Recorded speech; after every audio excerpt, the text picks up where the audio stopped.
My name is Chloe, and this is the story of how my life turned upside down, not once, but twice. I guess I should start at the beginning. I was born to loving parents, Mark and Lisa Smith, in a small suburban town. Dad was a journalist, and Mom worked as a nurse. We weren't rich, but we were happy. Life was pretty normal until I turned 12. That's when everything changed. It was a rainy Tuesday evening, and my parents were driving home from a dinner party. I was at home with my grandma, watching some silly cartoon when the phone rang. I'll never forget the chill that ran down my spine when I heard my grandma's muffled sobs from the kitchen. The next few days were a blur. Mom died on impact, they told us. Dad survived, but barely. When I finally got to see him in the hospital, he was a shell of the man I knew. His legs were crushed, and the doctors said he'd never walk again. "Chloe," he croaked, reaching for my hand. "I'm so sorry, sweetie. I'm so sorry." I didn't understand why he was apologizing. It wasn't his fault some drunk driver had plowed into their car. But as I grew older, I realized he was sorry for what our lives had become, for the struggles we'd face, for the mother I'd lost, for the father he thought he could no longer be. But my dad, Mark Smith, was made of stronger stuff than he gave himself credit for. Once he was out of the hospital and settled into his wheelchair, he threw himself into his work. He'd always been a talented writer, and now he channeled all his energy into his job as an editor at the city's major newspaper. As I entered my teens, Dad made sure I had everything I needed. He encouraged me to join clubs, to make friends, to have as normal a life as possible. But the truth was, I preferred spending time with him. We'd watch old movies together, argue about books, and he'd help me with my homework. When it came time for college, Dad insisted I go away to school. "You need to spread your wings, kiddo," he said. "Don't worry about me. I'll be fine." I was hesitant, but I knew he was right. So off I went to State University, majoring in accounting. It was there that I met Jessica, who would become my best friend. And through Jessica, I met her second cousin, Michael. Michael was kind, funny, and he didn't bat an eye when I told him about my dad.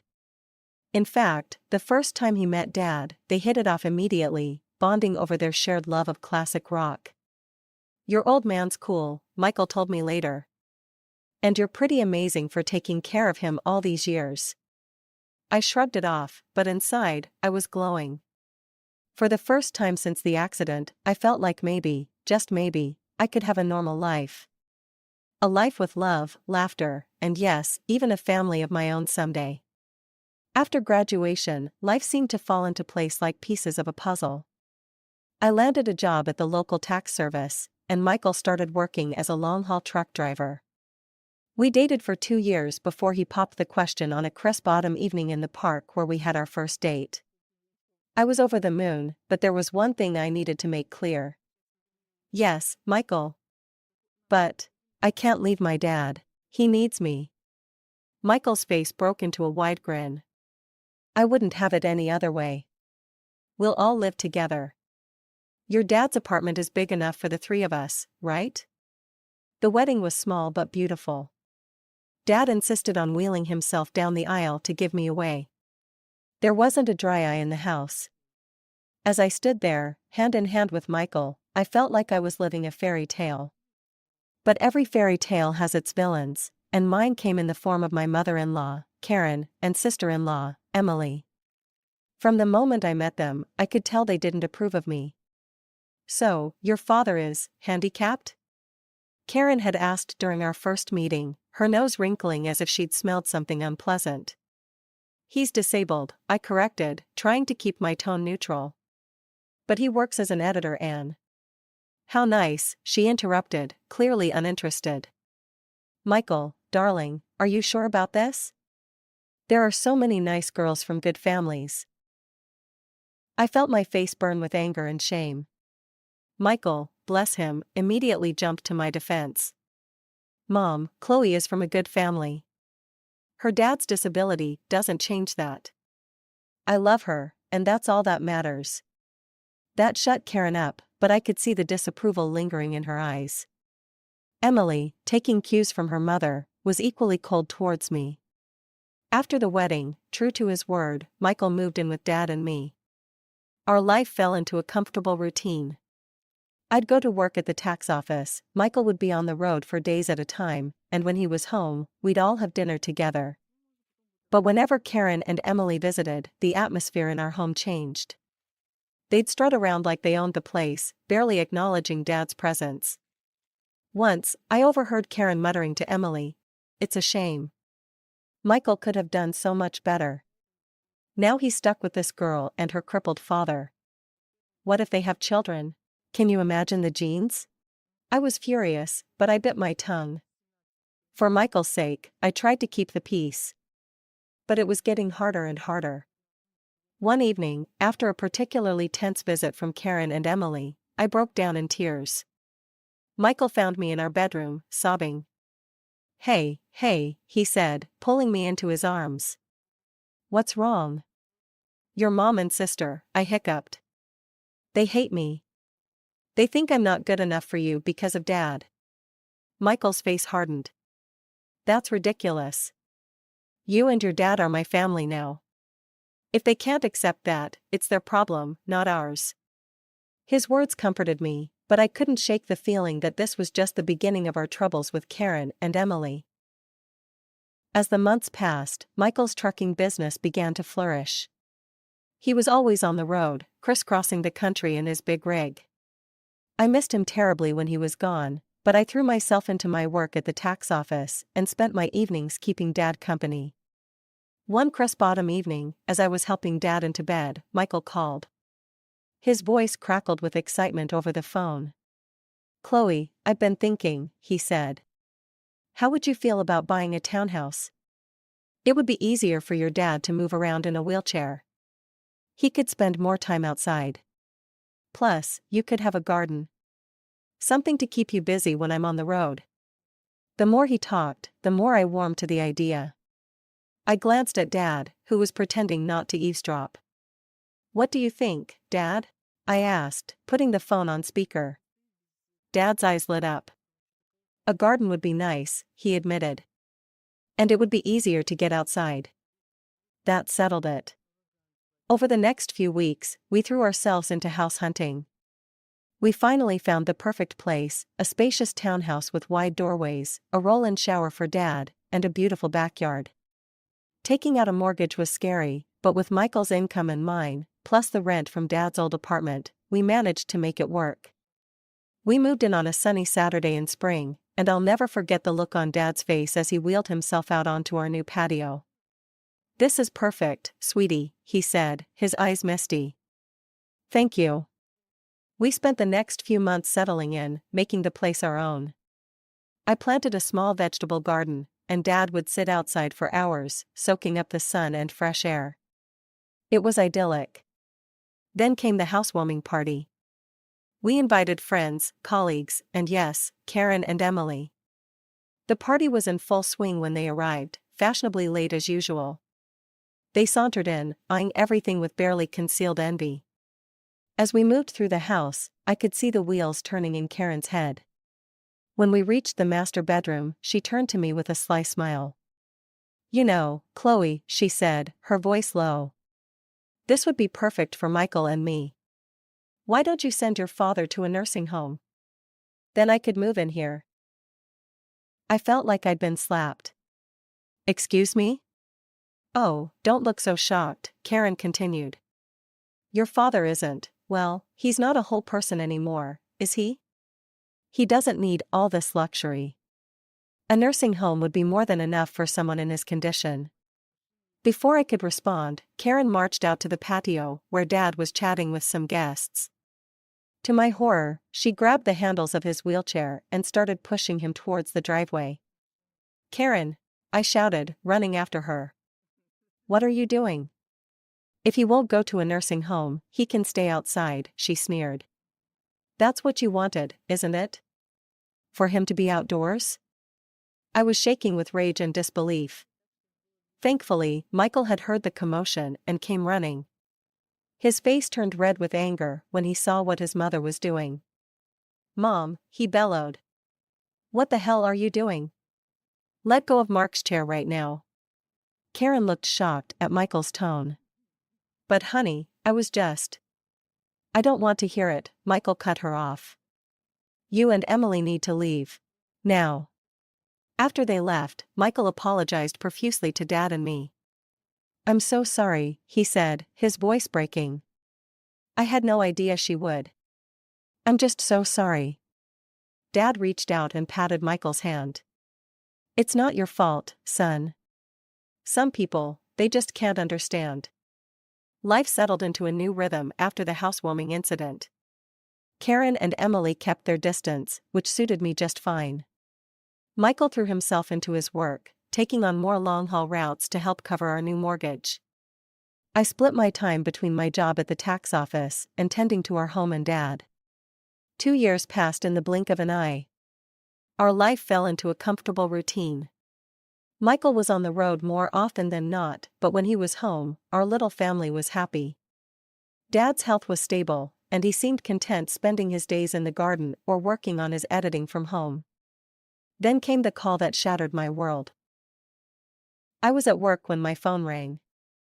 An unfamiliar male voice greeted me. Mrs. Thompson? This is Officer Rodriguez from the Highway Patrol. My heart dropped into my stomach. Yes? I managed to squeak out. I'm sorry to inform you that your husband, Michael Thompson, has been in a serious accident. The rest of the conversation was a blur. Words like head-on collision and didn't make it floated around me, but I couldn't process them. It wasn't until I heard myself thanking the officer and hanging up that reality began to sink in. Michael was gone. The next week was a haze of grief and disbelief. I moved through the motions of planning the funeral like a robot, barely able to comprehend what was happening. The day before the funeral, I steeled myself and called Karen. I thought she deserved to hear about her son's death from me, not from some impersonal newspaper obituary. Hello? Karen's sharp voice answered. Karen, it's Chloe, I said, my voice trembling. It's about Michael. He's gone. There was an accident. There was silence on the other end of the line. Then, to my shock, Karen's voice came back, dripping with venom. This is your fault, she hissed.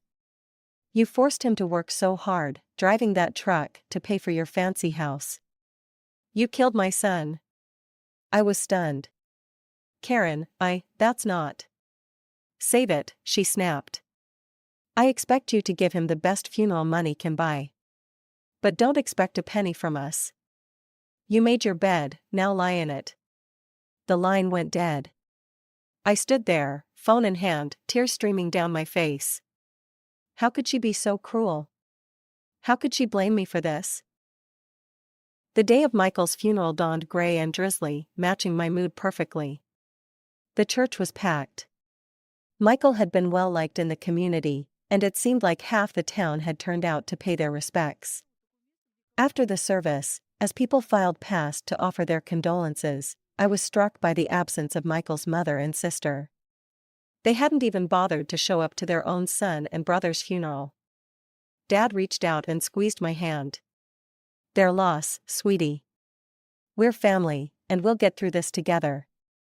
As we pulled into our driveway, something seemed off. The lights were on in the house, which was strange, because I was sure I'd turned everything off before we left. Did you leave any lights on, Dad? I asked, frowning. He shook his head. No, I don't think so. As we got closer, I could see movement inside the house. My heart started racing.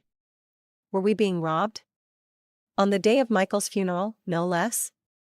I helped Dad out of the car and into his wheelchair, my mind racing. Should I call the police? But as we approached the front door, I heard familiar voices inside. My blood ran cold as I recognized them.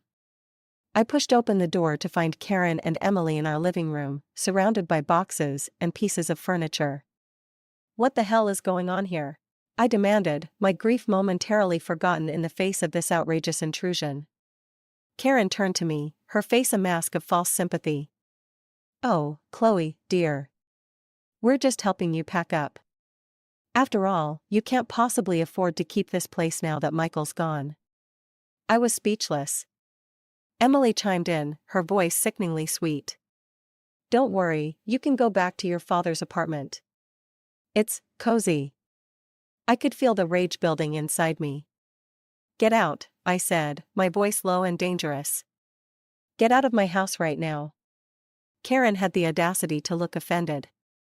This house belongs to us now. All of Michael's property does. We're his real family, after all. Like hell you are, I exploded. Where were you today? At his funeral? Oh, that's right, you couldn't be bothered to show up. Karen waved her hand dismissively. We were busy making arrangements. Now, be a good girl and start packing. We'll need you out by tomorrow. I couldn't believe what I was hearing. These women hadn't shed a tear for Michael, hadn't even attended his funeral, and now they were trying to kick us out of our home? I'm calling the police, I said, pulling out my phone. Karen and Emily exchanged worried glances. They clearly hadn't expected me to fight back. Now, Chloe, Karen began, but I cut her off. No. You have exactly 5 minutes to get out of my house before I call the cops. This is my home. Michael and I bought it together. You have no right to be here.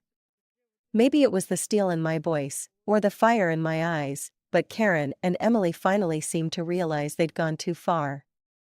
They gathered their things and left, but not before Karen turned to me with a sneer. This isn't over, Chloe. You'll be hearing from our lawyers. The days following Michael's funeral were a blur of grief, anxiety, and paperwork.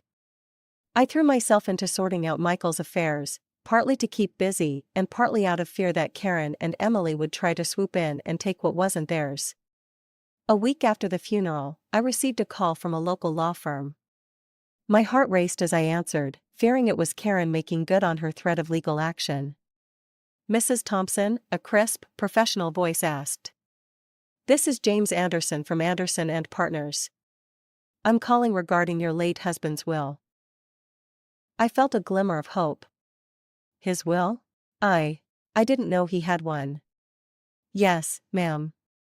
Mr. Thompson came to see us about 6 months ago. He asked that we contact you in the event of his passing. I scheduled an appointment for the next day, my mind reeling. Why hadn't Michael told me about this? What did it mean? The next morning, I wheeled Dad into Mr. Anderson's office. The lawyer greeted us warmly, his kind eyes crinkling at the corners. Mrs. Thompson, Mr. Smith, thank you for coming in, he said, gesturing for us to settle near his desk. I'm sorry for your loss. Mr. Anderson opened a file on his desk. Now, as I mentioned on the phone, your husband came to see us to draft his will. He was very clear about his wishes. I held my breath as Mr. Anderson began to read. I, Michael Thompson, being of sound mind, do hereby bequeath all my worldly possessions to my beloved wife, Chloe Thompson. I gasped. Dad's grip on my hand tightened. Mr. Anderson continued, this includes our home, my truck, and all our savings. It is my wish that Chloe use these resources to care for herself and her father, Mark Smith, whom I have come to love as my own. Tears were streaming down my face now. Even from beyond the grave, Michael was taking care of us. There's more, Mr. Anderson said gently. Mr. Thompson left a letter for you. He handed me an envelope. With shaking hands, I opened it and began to read. My dearest Chloe. If you're reading this, it means I'm gone. I'm so sorry for leaving you and Mark. Please know that you two were the best thing that ever happened to me. I made this will because I know how my mother and sister can be. I didn't want to worry you, but I needed to make sure you and Mark were protected if anything happened to me. You're my real family, Chloe. You and Mark. Not them. Take care of each other. Live your lives to the fullest. And know that I'll always be watching over you. All my love, Michael. I clutched the letter to my chest, sobbing. Dad was crying too, his weathered hand patting my arm. Mr. Anderson gave us a moment before speaking again. Mrs. Thompson, there's one more thing. Your husband's truck was insured. Given the circumstances of the accident, the insurance company will be paying out the full value of the policy. I looked up, sniffling. What does that mean? It means, Mr. Anderson said with a small smile, that you'll be receiving a substantial sum. Enough to pay off your mortgage and then some. As we left the lawyer's office, I felt like a weight had been lifted from my shoulders. We were going to be okay. Michael had made sure of it. As we pulled into our driveway, I noticed a familiar car parked on the street. My heart sank as I recognized Karen's sleek sedan. Oh no, I muttered. What now? Sure enough, Karen and Emily were waiting on our front porch. But this time, I wasn't afraid. I had Michael's letter in my pocket and the strength of his love in my heart. Chloe, Karen began as we approached, her voice sickly sweet. We need to talk about Michael's estate. I stood tall, looking her straight in the eye. No, Karen. We don't. Michael left everything to me. It's all legal and official. And do you want to know why? Because we were his real family. Not you. Now, please leave. You're trespassing on my property. For once, Karen was speechless. Emily tugged at her arm, whispering urgently.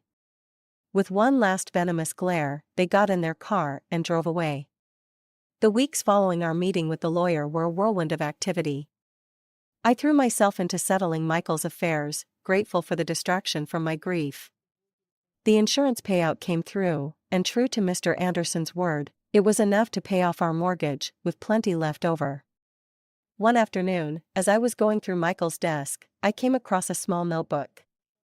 Curious, I opened it and found pages filled with his messy scrawl. It was a journal of sorts, filled with his thoughts and plans for our future. Thinking about starting a college fund for our future kids, one entry read. Want to make sure they have the best start in life. My heart clenched.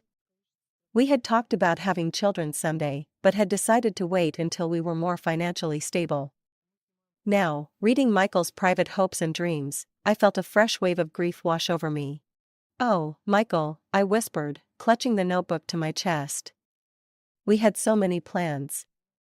That night, I tossed and turned, unable to sleep. My mind kept drifting to the journal, to the future we'd never have. When I finally drifted off, I dreamed of Michael. He was smiling, holding out his hand to me. It's okay, Chloe, he said in my dream. Everything's going to be all right.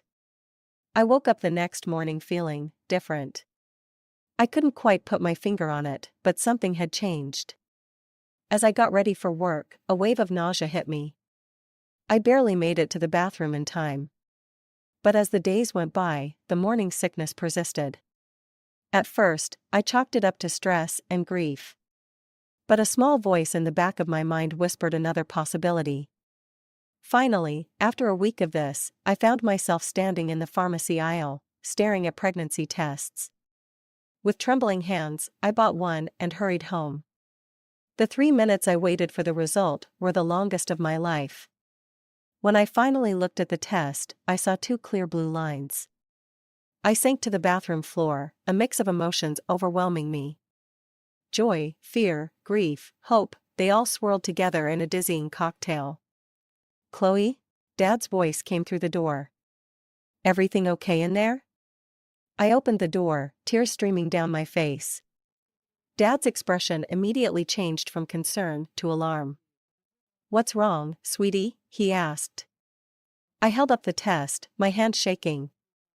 I'm pregnant, Dad. I fell into his arms, sobbing. He held me, stroking my hair like he used to when I was a little girl.